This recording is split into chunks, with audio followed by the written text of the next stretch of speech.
Hey everyone, K0LWC here. A little something different today. Today we're going to actually look at and review my brand new purchase of the latest Garmin GPS, the GPSMAP 66st. Is it worth the money? Let's check it out. Now first, understand what I came from before I bought this one was the Garmin Etrex Vista.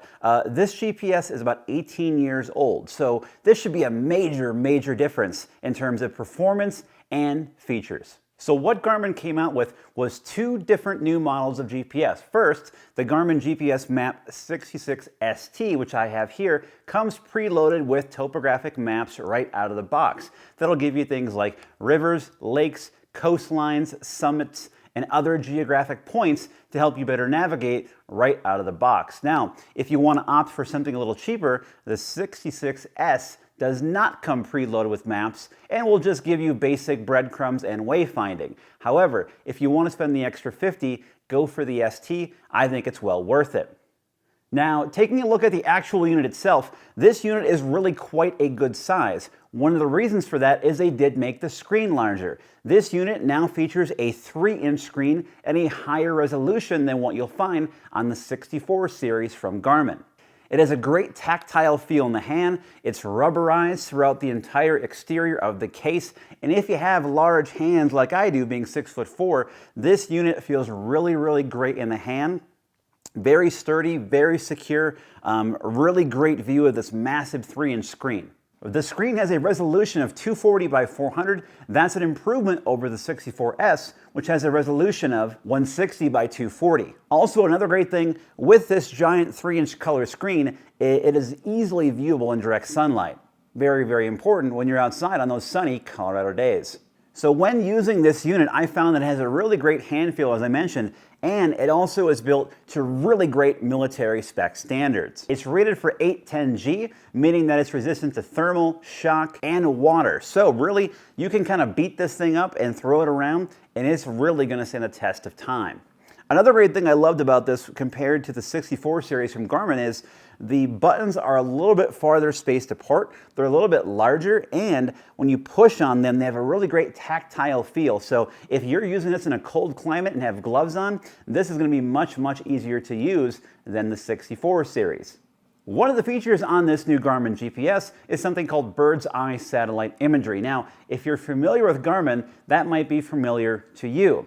It used to be something you had to pay for from Garmin, but now they offer it for free on the Garmin 66 series, their top-of-the-line GPS. Now, I will say, I'm so glad they're offering it for free, because it really should be.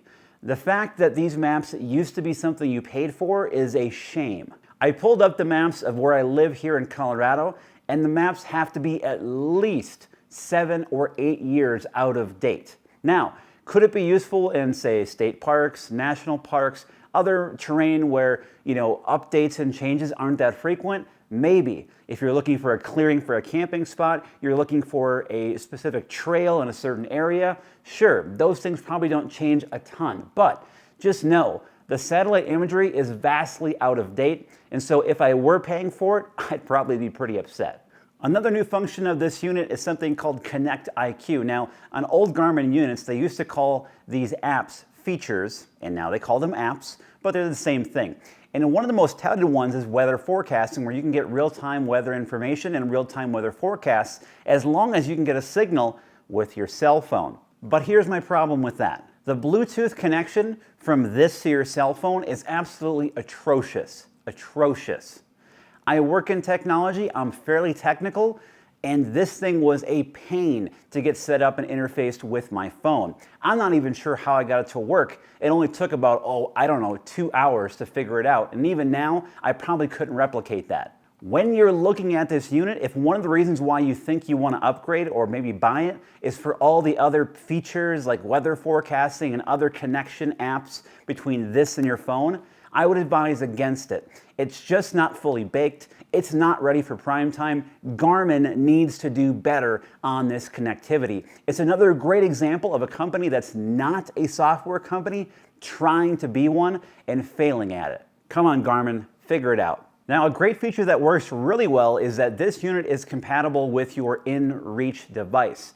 if you have an InReach Mini, which is basically like a emergency beacon system that also has the ability to send messages back and forth to friends and family, letting them know you're okay when you're outside of cell service, this will actually allow you to send and receive messages via your InReach right from your GPS. So you can kind of tuck your InReach away and do everything you need to right from your GPS. Both things are made by Garmin. They talk to one another. That is a really neat feature. Another important point of discussion is battery life. Now, Garmin does say this takes 16 hours of battery life with GPS turned on, 140 hours of battery life in expedition mode.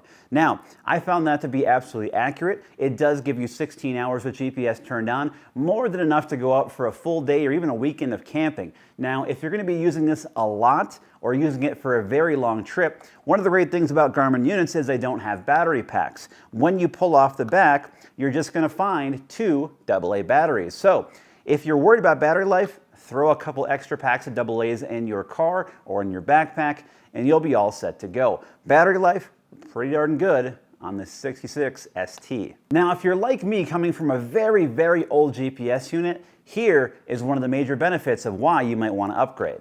This unit is supported for the GNSS systems, meaning this does not just have the United States GPS system, it also has the Galileo from the EU and the GLONASS system from Russia. This means this will typically be better in challenging environments and lock onto satellites that much faster because you're expanding the amount of satellites this can use to track your position. So if you have a unit that's more than maybe a handful of years old, this is a worthwhile upgrade in and of itself. I can easily get down to 6 feet of accuracy inside my house here in Colorado, and I can lock on and get that accuracy within about 20 seconds.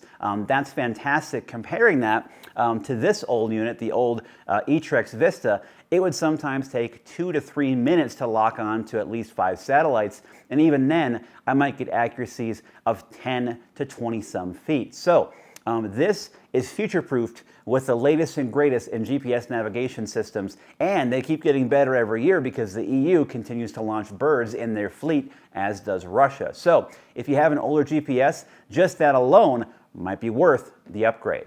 So what are my final impressions of my new Garmin 66 ST? I think it's a great GPS. If you have a need for a GPS because yours broke or yours is very, very old, definitely go ahead and get this unit, and I recommend the ST with the preloaded topo maps on it just for ease of use. You crack it open, you're ready to go.